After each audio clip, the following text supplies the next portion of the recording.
Good morning to you all. It's a pleasure to be here. You've heard a compelling picture from two different perspectives about a different business model and a different consumer patient experience in healthcare.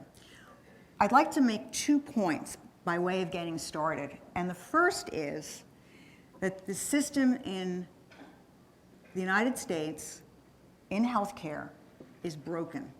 There are a number of exceptions, but the system is broken, and if we're serious about getting to better health outcomes, and lower cost, what we need to do is change some of the fundamentals.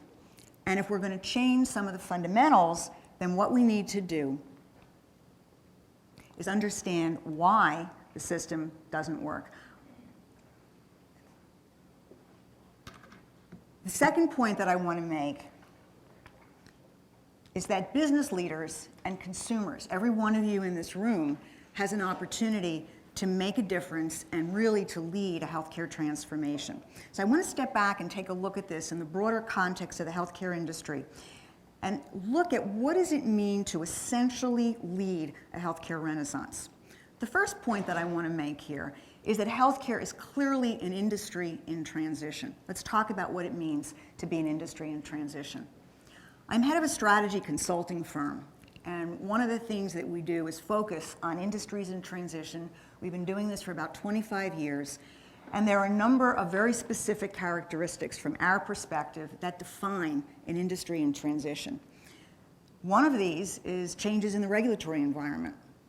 Another is when we have really significant changes in competition. Another is if we see changes in technology.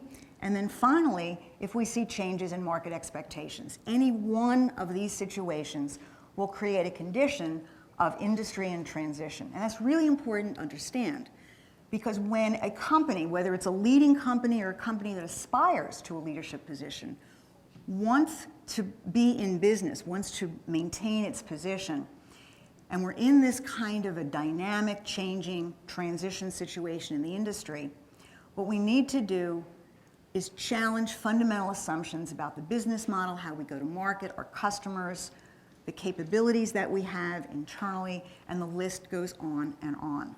In healthcare, all 4 of these characteristics are happening simultaneously. When any one of these happens, we're talking about the need for fundamental business model redesign for that organization. That's not easy to do. And as a result, there's an enormous amount of resistance to change, to fundamental change, to developing new capabilities, new competencies within the organization.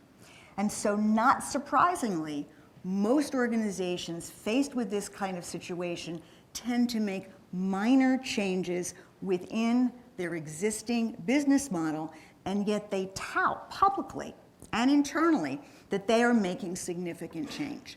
And I would beg to differ. And at one level, it's really understandable that they would be tweaking the current business model. It's been working. It's throwing cash. The people who have been in executive roles, the people who have been in the organizations for many years, have been rewarded for getting the organization to be where it is today. And so the natural question is, why should we really do anything fundamentally different? It's very risky. Yes, it is.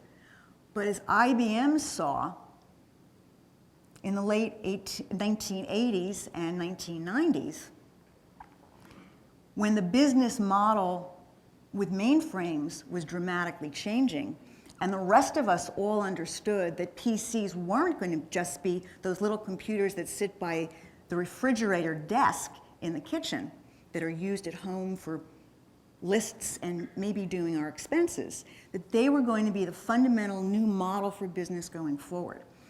And IBM came extraordinarily close to bankruptcy. There was about 45, 60 days of cash left. Most people don't realize it. They were able, obviously, to turn around their business model, but their business model and their focus for success was not built on a continuation of their computer, but rather a fundamentally different model, a service model, which became a bridge back to them realizing that to gain their footing again, they were going to have to focus on fundamental investments in PCs.